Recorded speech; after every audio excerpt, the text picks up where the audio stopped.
The Chargers created a ceasefire with the running back Austin Ekeler, but they paid a price. Austin Ekeler, backstory, $6.2 million, final year of his contract, grossly underpaid compared to what other really productive backs are getting. Wanted his contract upgraded. They said no, not going to give him an extension. They would not give him a bump up. Wanted to be traded. They said no. Asked for permission to talk to other teams. They finally relented, said yes, did not get any offers. Holding out AWOL from all the offseason workouts, although he has missed workouts in the past because he trains on his own. But they finally came up with a deal that gives him $1.7 million in additional incentives. If he hits the benchmarks he normally hits, rushing the ball, catching passes, all-purpose yards, touchdowns, he could earn $8 million. Okay. So they're taking care of him. The price, not just $1.7 million.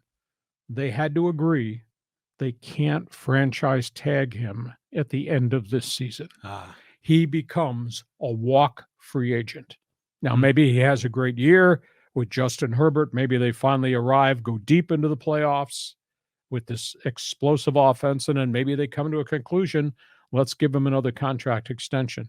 But the fact that they had to put in the clause, we won't franchise tag you, we can't franchise tag you, you can become a free agent next February 1st. That's a pretty steep price to pay because if he's not there, that's not the same offense. Yeah, I mean, he clearly wants out. I mean, he doesn't want to be with the Chargers. Seen a lot of other people want to get out of that franchise, like Eli Manning, when his parents got involved. But our running backs, they decline after the age of 30. So how old is Austin Ekeler? I want to say he's 28, 29. Okay, so he's near the edge. But he's never had a substandard season. He's never had significant injuries. Now, grant you're one play away from the end of your season with any type of injury, but the guy's been rock solid. Now, you don't have 7,700 all-purpose yards in 5 years unless you're great. And this kid is great. So the Chargers have solved this right now, but they're going to have another issue February 1st vis-a-vis free agency, salary cap problems, etc. What are the Chargers if they don't have Keenan Allen and Austin Ekeler next season? Yeah, you got to count on that new kid, Quentin Johnston, to be your guy. But, there's going to be a lot of turnover on that roster. On we go. The New York Jets story. He went through a one-day workout on Wednesday with the New York Jets. Matt Araiza is waiting to see if there's going to be a contract offer there.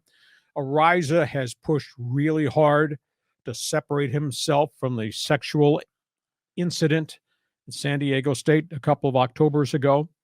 And I think because of the pressure from his lawyers, the prosecutor went public and said the investigation is complete. The testimony we got that Araiza was not part of a sexual assault. There was consensual sex earlier in the evening. He was not there when the rest of it happened. Then San Diego State, in the face of possible litigation from Araiza, finally released their report that indicated he's cleared of anything as it relates to a sexual assault. Because that happened and they pushed the rock up the hill so hard, opens the door for him to go back to the NFL. Somebody will sign him, I'm sure. He'll get a chance to go to camp. He'll be a minimum wage free agent. And then we'll see if he can kick his way onto the roster, rebuild his football reputation, which I think he can, and then have to rebuild his personal reputation. But this has been a long slog to get to this point. And the court case is still out there. And the court case is going forward. The lawsuit from the woman against Araiza and the two other players. But that's a civil trial, not a criminal. Civil trial that happens sometime at the end of April, unless Araiza is removed from the lawsuit. The woman reportedly asked for $50,000. He said, absolutely not. I did nothing wrong in this case. Yeah. So the whole case kind of stalled because it was a big gray area. And then it was he said, she said. And then there were questions about what she told people, how she acted, how much she had to drink. Was it consensual?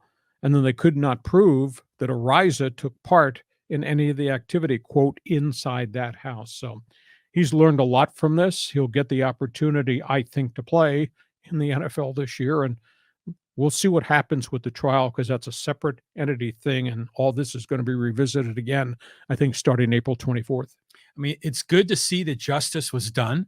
He's our local guy, and he wasn't in the room when it all went down. So he should be free and clear. But let me ask you this, Lee. there are parallels with the Trevor Bauer story, right? And in terms of sexual allegations, did that woman make it up? I mean, what are your opinions? What's the same? What's different in these two cases? Well, I think it's different because it was Bauer one-on-one with a woman, and the woman's voice is on cell phones asking for, quote, rough sex. This is a different set of circumstances. There is no picture of any athlete involved with this woman. There are pictures, the videos of this woman, but there's also conflicting testimony of her bragging that she was 18 and went to Grossmont College, not Grossmont High. And friends of Araiza are the ones that told police he left at 12:30. The incident, whatever it was, we think we know what it was. The incident occurred at 1:30 and he was long gone. So I think the two cases are just different. Bauer never got charged. Mm-hmm. They investigated. She supposedly is suing, but there's all kind of stories out there now that maybe that suit's not going to go forward.